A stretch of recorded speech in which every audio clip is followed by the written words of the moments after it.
ఈరోజు నేను ఒక ట్రై చేశాననమాట. సో, మీకు కూడా చూపిస్తాను వచ్చేయండి. వీడియో బాగా వస్తేనే నేను అప్లోడ్ చేద్దాం అనుకున్నాననమాట.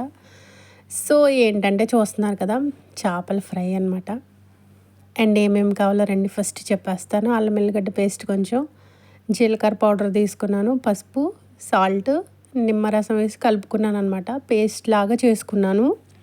సో, ఆ పేస్ట్‌ని చేపలకి అప్లై చేశాననమాట. నేను అలా కట్ చేసుకున్నాను పైన. అంటే ఫ్రై కదా, లోపలంతా పట్టాలి కదా. ఆ పేస్ట్‌ని అలా అప్లై చేసుకున్న తర్వాత పాన్ తీసుకొని స్టవ్ వెలిగించి ఆయిల్ కొంచెమే వేసుకున్నాను. డీప్ ఫ్రై కాదనమాట. కరివేపాకు రబ్బలు వేసాననమాట. వేసిన తర్వాత ఆ చేపల్ని ఆయిల్లో పెట్టేశాను. అండ్ పైన పచ్చిమిరపకాయలు కూడా వేసాననమాట.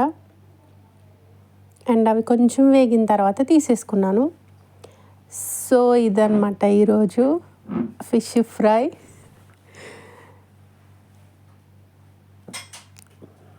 అండ్ మీరు కూడా ట్రై చేయండి. నచ్చితే నా వీడియోని లైక్ చేయండి, సబ్స్క్రైబ్ చేయండి. Thank you. Bye bye.